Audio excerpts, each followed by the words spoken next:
Hello there, I'm going to go over my thoughts on Star Wars The Old Republic, the 7.0 expansion. On a new adventure.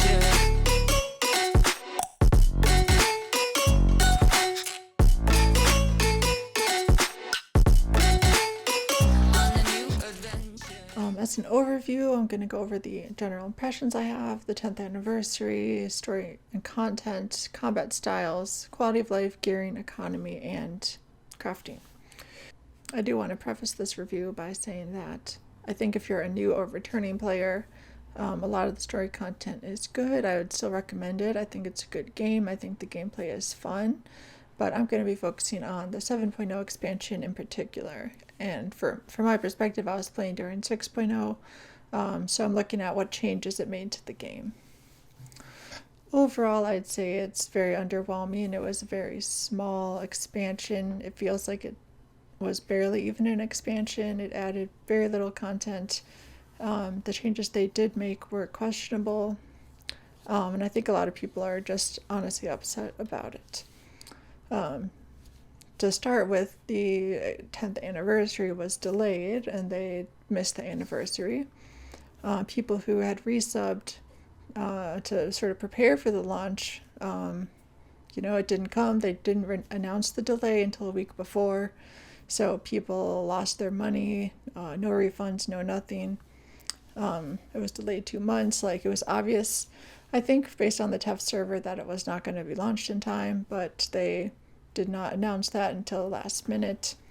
Honestly, looks really bad, and I have heard that the 7.1 expansion might not come out for another year. Not sure if that's true, but honestly, I wouldn't be surprised at this point. Just seems like they're giving us very, very little and are more focused on pushing out cosmetics to sell to us. As for the story itself, it goes back to Manon, which I think is nice. It's a good planet that we should see more of.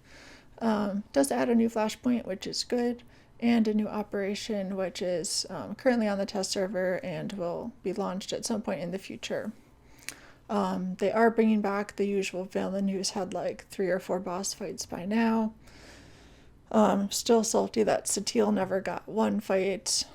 I feel like they should have brought back someone else. It feels a bit uninspired to just recycle the same villains. There's a lot of other cool people in the galaxy, not just one guy, but if you like him, then good for you. The biggest change they really made was to the combat styles. There's other videos that go in more detail about it.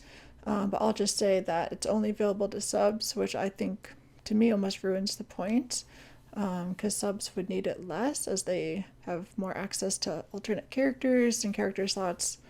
I think it would have been nice if they added a new combat style.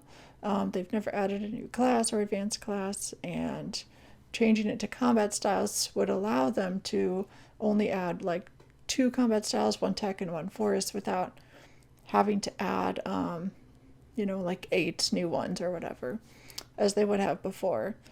But they did not do that. They sort of hinted that they could in the future, but it didn't sound like there was any firm plans. It is split between Force and Tech users, so Force users can only use Force specs, and Tech users can only use Tech specs. The Force users can adjust their first combat style to either the other side, light or dark, based on their alignment. Tech users cannot, which I think is a bit unfortunate. And you cannot change your first one otherwise. It does seem to be incentivizing creating new characters so you can have new combat styles with the different stories, but it seems like it's incentivizing us to replay old content, which feels like they've done a lot with, say, Galactic Seasons.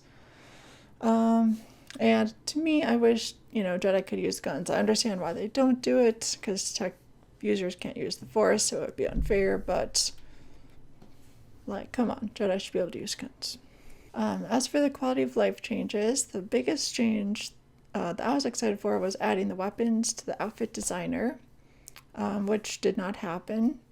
So a lot of people are upset about that. They're pushing that back to 7.1. That would have made Artifice good again, because all of the weapons you can craft were not moddable, so they were entirely useless. But if you could put them in your outfit designer, you would be able to have the weapon but not have the stats. But, I guess I'll have to wait on that. The other biggest change to make is to the loadouts. So you can click here to activate different loadouts. You can edit the name. This is to save. And it saves where your hotkeys are, what gear you have equipped, and your what used to be called utilities, but is now, I'm not sure if they're calling anything, the ability tree. So it saves all of that. And you just click one button and it changes it. So it is a bit annoying to set it up in the first place, and you do have to have the gear in your inventory, but otherwise it's much easier to switch back and forth. Before, it would mess up all your hotkeys and you'd have to redo your utilities every time, and manually click all the gear. So it's much smoother now. So I think that is a big change, or a big good change. The UI itself did also get changed, and honestly, I'm not the biggest fan of it, but I can live with it.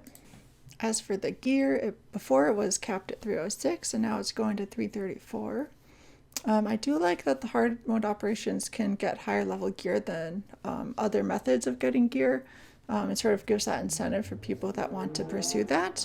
But I'm sure, if you don't want to do hard mode operations, then, you really don't need the gear. My biggest complaint with gear, which is the same as it was in 6.0, is the gold augments for people that are like super hardcore, want the best numbers. These augments are insanely expensive and really unattainable for most people. So I think it, in a way, makes the game almost pay to win in that sense, but you can beat all of the content without getting them. So I don't really think it's that big of a deal, but I do think it's bad that they're in the game. But overall, I do like that you have a variety of options of like what you want to do to level up your gear. For the crafting, as I mentioned, Artifice was going to be more useful, but not quite yet anymore. Otherwise, crafting is remaining the same, no changes there. I'm personally okay with that. I do wish they, add more craftable dyes or something, but I won't complain too much about it. I do have to mention the economy, and this wasn't officially part of the expansion, but they did at least address it in the update, so they're aware that it's a problem. There's, cartel market items selling for 5, 6, 7, 900 billion million credits. Some of them are over 1 billion.